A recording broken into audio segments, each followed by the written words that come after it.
This week on The Venture Crew, the stinkers finally get a bath. I get snippy with it as I attempt to fix the seat covers. Can a new dog bowl solve the dog slob prob? And Leon finally gets off his bum and takes the dogs for a walk. Stay with us to find out more.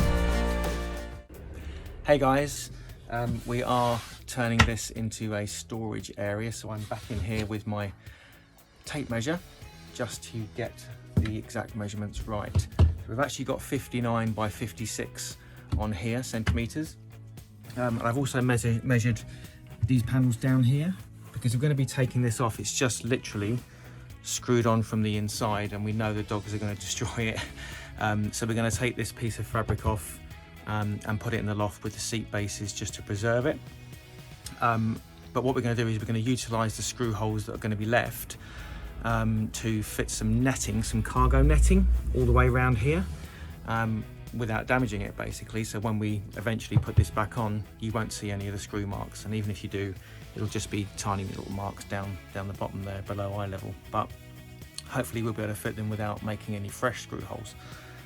So basically I'm going to go on Amazon now, and what seems to be coming up the best is these car boot organisers, the collapsible fabric organisers. A, because they weigh nothing themselves, and they're obviously easy to fit. You can just put them down. They've got straps on them that you can just fit little brackets to strap them so they don't move, and we've got some little eyelets to do that. But yeah, this would be, I know some of you are going, why are you taking a seat out? Well, the dogs will just destroy it. They will literally destroy it. Mazikeen likes getting up on seats just like that when we're away, and they do literally roll around in the mud. Having a cream piece of cloth here, it's just not going to last. And we don't need it. I mean, we've got all this seating here in the cab area for us, and obviously all the seating at the back. And it is really just a waste. So going to pop on Amazon now, try and get some bits and pieces ordered, and then I'll post when we've got the stuff in and see what it looks like, and you can let us know what you think. See you later. Okay, so the postman has been. Let's see.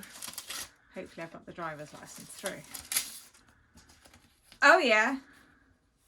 So I've got it, which means now I can apply to the DVLA to do my theory test. And I've got a lot of studying to do because apparently it's all like the HGV stuff, but this is a big step. I have my driver's license back. So when I do that, I download the app and I start studying because I've got to learn all the like truck stuff of like times they can travel and all that kind of everything. So there's quite a lot to do. So once I've got my theory test, then once I pass that, then I can go to the practical and get my practical training and then do my driver's test, and then ready to go.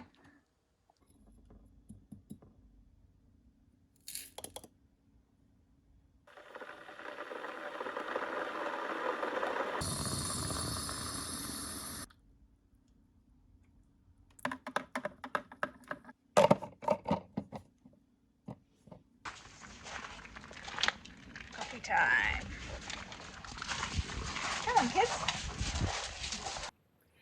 Hey guys, so we thought we'd just take a little bit of an opportunity to give you some of our backstory really, and try and give you an idea of how we ended up in the point where we're about to go travelling, and some of the things that we did to get ourselves to that point. So yeah, it kind of all started with you, didn't it really? And your book. Yeah, so I got one of these free trials with the Audible, and I was like, oh, I'm going to pick a book. So I picked a book called The No Spend Challenge, or The No Spend Year. No Spend Year. And I listened to it, and it's a great read. I do recommend it, or a great listen. And yeah, it really started kicking off some ideas in my head about how we're actually spending our money and where we're putting it. And we started making really conscientious decisions when we were started to buy things and deciding not to buy things. anyway, we sort of started to look at it, and we didn't go to that extreme. But we really started to look at how we were spending our money and what we were spending it on, and it became clear that we bought a lot of rubbish, And wasted a lot of money on stuff we didn't pointless need. things and pointless meals out and alcohol and drinks and Yeah. just Yeah, so we just decided to kind of start curtailing that, and then because of that, I discovered YouTube and started looking into a lot of minimalist content, and it became quite clear very quickly that our propensity to buy stuff had filled up our home. yeah. And there's various challenges that you can do as well. So one of the ones was, I think it was 30 items a week. No, so it was the 31-day challenge. So you start on one day, you get rid of one item. Second day, 2, 3, 4, 5. That's right. Yeah. Goes. So we had a lot of stuff. So we decided we would get rid of 31 items per day for 31 days, and it worked really. But it could be everything. It'd be like, you know, I mean, I had my typical man drawer. I had actually 2 man drawers just full of junk and old batteries and bits of string and pencils and all this sort of stuff. So you could just take one thing out of that drawer and that would be one of your things. It wasn't like you had to throw away a wardrobe. It wasn't the size of the thing, it was a thing being thrown away. So we started giving ourselves little challenges like that to do, and you know, we got through it. Facebook Marketplace has been great. We've sold and given away loads of stuff. We've given stuff to We probably gave away more than we sold. A lot more. I think you said it best, was these items were from our old life, and to move forward in our new life, we need to let these things go. And I was really terrible with hanging on to things. It's like, oh, I paid £200 for that 8 years ago. I'm not going to just get rid of it. And you actually need to realise that you used it, you had your worth out of it, and now it's time to move it on. And if it's still usable, why not give it to somebody else to save them some money, to bring some positivity to their day. And that was quite euphoric for us as well, really. Yeah. Letting stuff go. And we had a large 4-bedroom house. We moved out of that house, and we fund this by renting that house out. And we moved into a tiny 1-bedroom flat with the 2 dogs, and it's been amazing. Actually, it's been. Your brain thinks this cannot be right. I'm going from all this space with my utility room and my beautiful kitchen and my dining room and my garden and everything, and we're going from this massive space to this tiny little space where we're literally on top of each other, and this isn't going to work. And actually, it was one of the most refreshing things that we've ever done. You just adapt to your space. It's amazing. I mean, it's just stuff. It's just space. It's just stuff, and we intend to be on the road. So why do we need a big house with loads of stuff in it?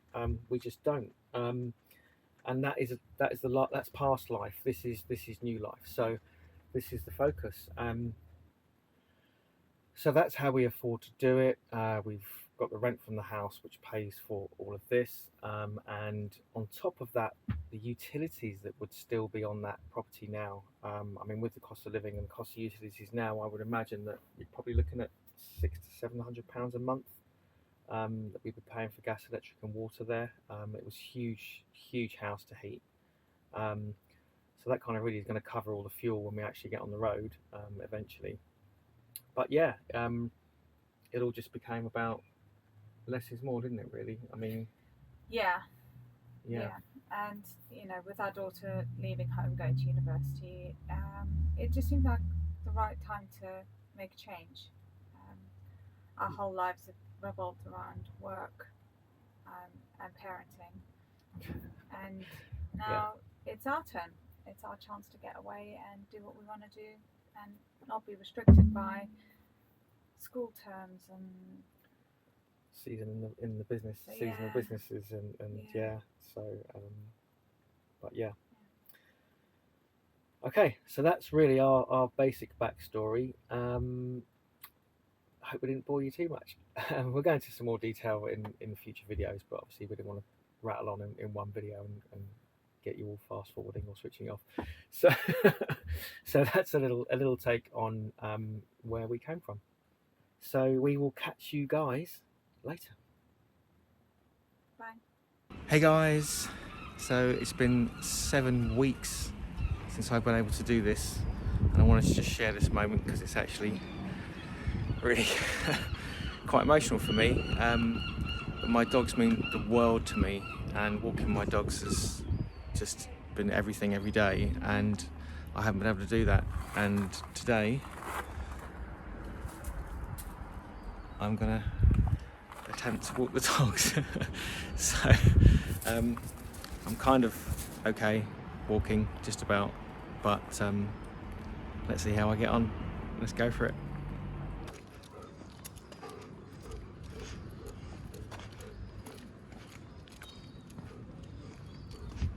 Okay, so rain stopped play, so we managed to get around the block really slowly, but yeah, we've had to come back because it started chucking down with rain. But we did have a little walkies, didn't we, baby girl? Didn't we, baby girl? Yeah, we had a little bit of a walk, and yeah, it was okay. It was okay. It was so amazing to be out with them again and just sniffing, and oh yeah, I've missed that. I've missed that. Eeny, meeny, miny, moe. Which doggy gets their bath first? You! Ha ha! Come on, smelly boy. Happy girl. Absolutely hates it. Hey girl. You're being very good though. You're being super. Yeah. No more smelly dog. No more smelly dog. Face. Dad, save me. Please, Face. Dad. Mum's been so mean. Save me. You ready, Daddy? Go on then. Oh! Straight in the dirt. Rub my face straight in the dirt. Mazikeen. Just had a bath.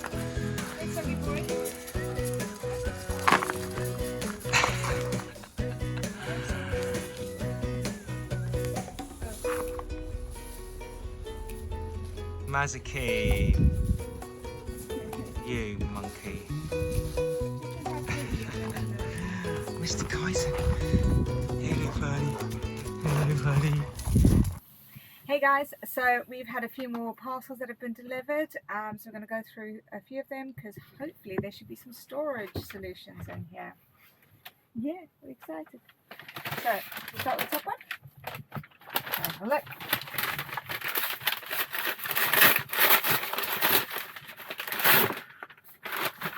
Oh, okay, so this one is a slightly exciting one. So it's not for storage. This is a dog water bottle.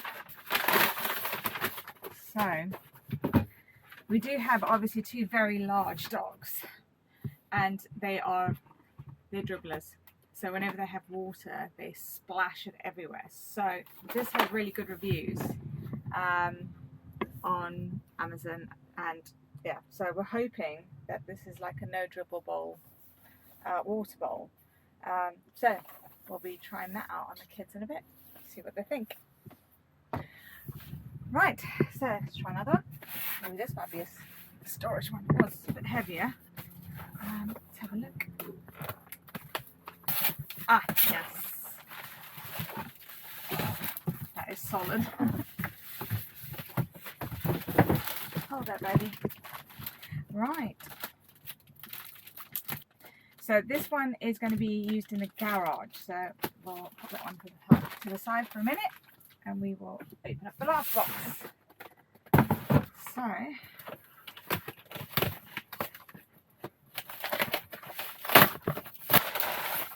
yes.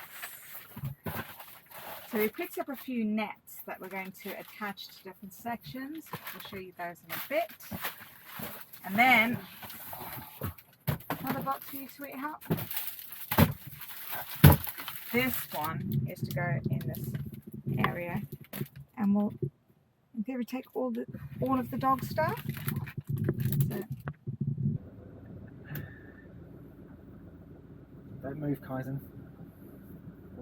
Handbrakes off. First time ever. Drive. Ooh.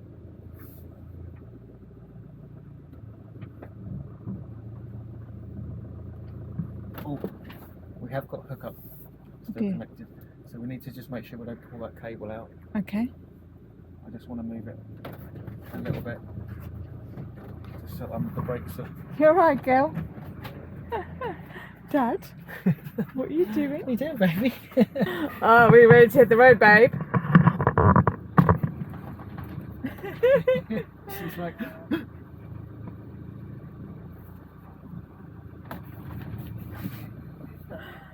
we go back now, mate? Yeah, back Or instead. we automatically get the reversing camera. The reversing camera right Covered there. in Dog slob. Nice.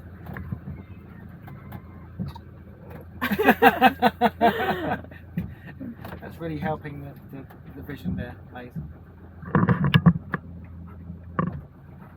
Man, did you just burp? Mr. Kai! Hello. He's just realised I'm moving as well. Oh, really? Should we just go back a little bit more, mate? What do you think, girl?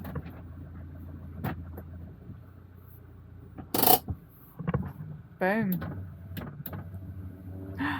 Electric windows. He's posh. So just to show how good these Phantom trackers are, we literally just moved 2 foot forwards and 2 foot back to make sure the brakes weren't seized up, and they sent me a notification to say your motorhome's moving. If you're in it, no need to no need to take any action. But that's incredible, really. I mean, literally, we went no more than 3 foot, did we? No. 3 foot, and it's just picked up the movement on the satellite straight away. So yeah, so if you're at all worried about your motorhome getting stolen, get yourself a Phantom tracker system. Not sponsored. Not sponsored. So time to take a break from all that hard work.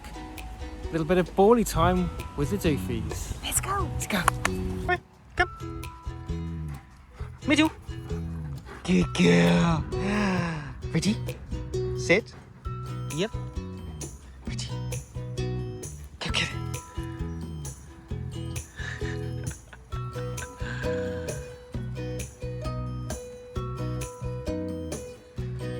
Yay! Sit. Sit.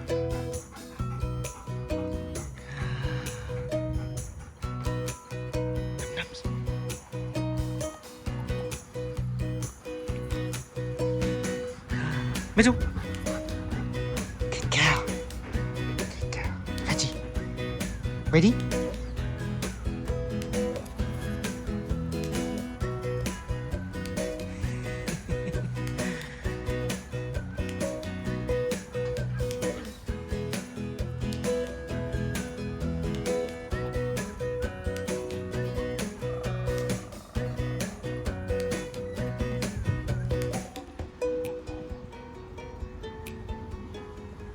Good puppies.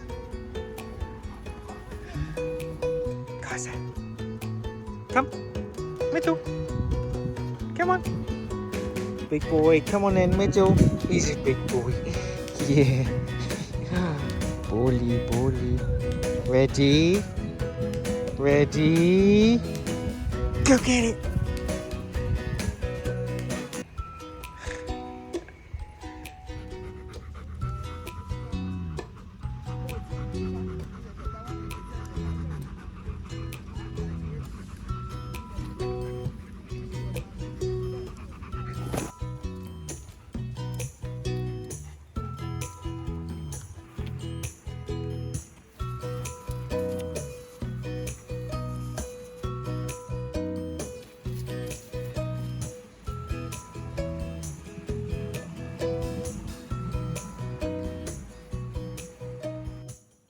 Okay, hey guys, so as we explained, we bought these fabulous seat covers, but they don't fit, so I'm going to try and alter them to make them fit.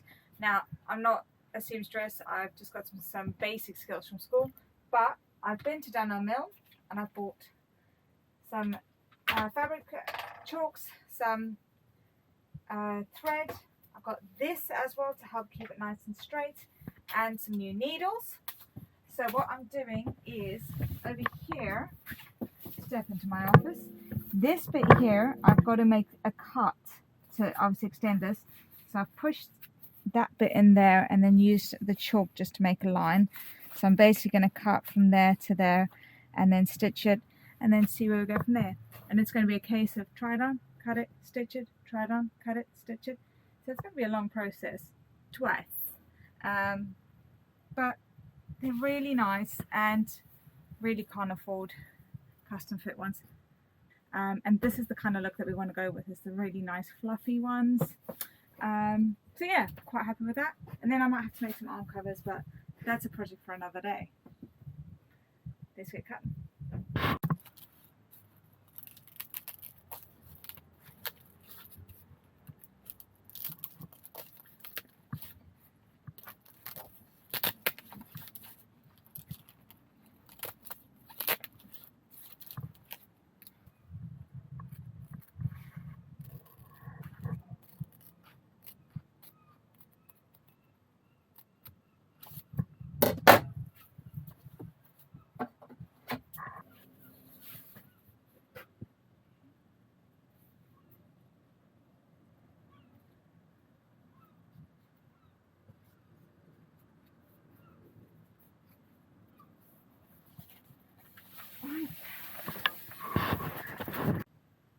Okay, so we've done the cutting and this is how it's looking at the moment. So it's sitting kind of right, but I think it looks fine. And yeah, once we're on the road it'll be fine. So what we've done here is just basically cut out the chalk to allow for that. So I'm just going to do some stitching to finish this off to keep it looking nice and keep it strong. Yeah, and people still functions fine.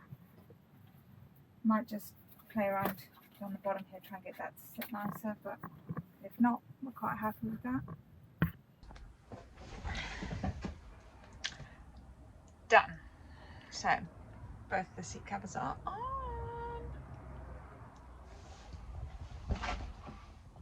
Really happy with that.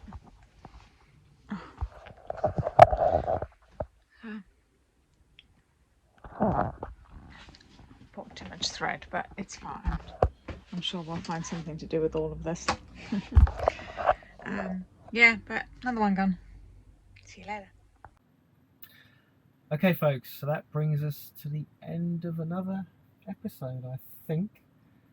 So some minor progress this week. Some minor progress this week. We're getting there. We've got our storage units started. We've got our seat covers done. Some other bits and pieces. So yes, as you can tell, we are just killing time until we can drive. Well, we took Maddie back to uni, dropped her off. So Took Maddie back to uni. And spent a day with my nephews and my niece. That was good. Yeah. So we did have a little trip out. We went to Bath, albeit not in Liberty. We went to Bath in the car, and we will do Bath in Liberty. I think that's probably going to be the first trip to go up and say hello to her. So we will be showing you Bath. I'm sure you've seen it before, but we'll be showing you from our aspect. But yeah, that is it. So thank you so much again for joining. Thank you to Andy and Gemma, and everybody that's been messaging. We've actually just been blown away by so many messages we've been getting. People just following along what we're doing, and like we keep saying, we haven't even given you any real content yet. It's just making good in the rig. Hello Paige and family. Hey, so yeah, just amazing really that people actually want to see what we're doing. I know, it's very weird. Yeah. So we promise we'll do you proud. When we get to Bath, we'll do some really, really good content for you for Bath. Well, now you've made big promises. Well, this is it. Yeah. Okay. Okay. On that note, have a great week. and we'll see you next time. Say bye. Bye.